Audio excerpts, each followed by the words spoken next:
Mao's Top 10 Moments, selected and presented by Duncan McSorley.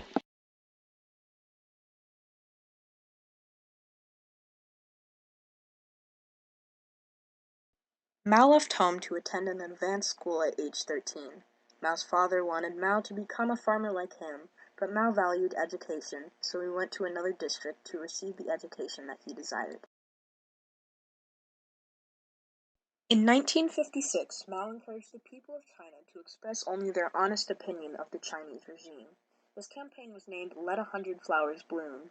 Eventually, Mao changed course with his ideas, and in 1957, Mao arrested anyone who criticized the regime and their ideas. In 1921, Hunan Province chose Mao as their delegate to the founding meeting of the Communist Party. Being a young adult at the time, Mao was interested in the ideas of communism and helped found a group that believed socialist government was good for China. As a part of the Great Leap Forward, launched in 1958, Mao took away peasant land and merged it into large communes. He did this so that the peasants could work on making iron in organized areas. He thought that this would ramp up steel production and meet his goals of catching up to Great Britain.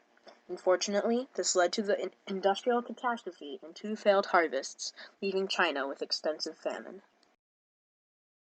During the Great Proletarian Cultural Revolution, launched in 1966, Mao told the people of China that teachers and principals poisoned the mind of children and kept them from focusing on the Great Proletarian Cultural Revolution. The Red Guard took this idea into effect by torturing and often killing teachers and school principals. During the Great Proletarian Cultural Revolution, Mao gathered a large following of high school and college students. This following formed a group called the Red Guard, who went around China enforcing Mao's ideas and destroying anything that opposed these ideas. In addition to the Red Guard, there was also the People's Liberation Army.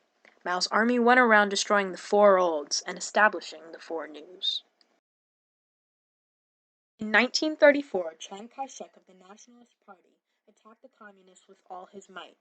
Mao was forced to lead the Communists away from their base and go on a 6,000-mile march by foot to the northwest of China, being chased the entire way.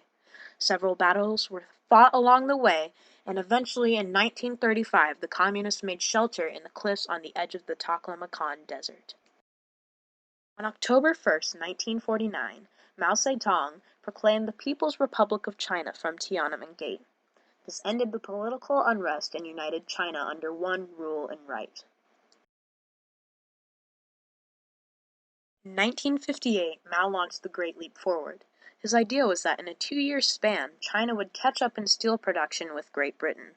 He thought this boost in industrialism would be a good development for China, but eventually it led to the industrial catastrophe, causing mass famine within China.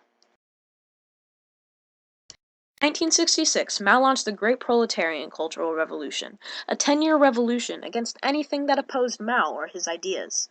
One big campaign was destroying the four olds and throwing out and destroying anything that resembled what China had been, as opposed to where they were going.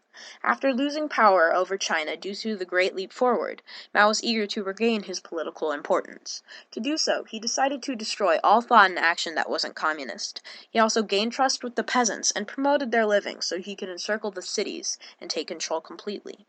He set the Red Guard and People's Liberation Army to attack anyone who opposed him. Eventually Mao died, ending the Great Proletarian Cultural Revolution and leaving China with the strong backlash of his actions.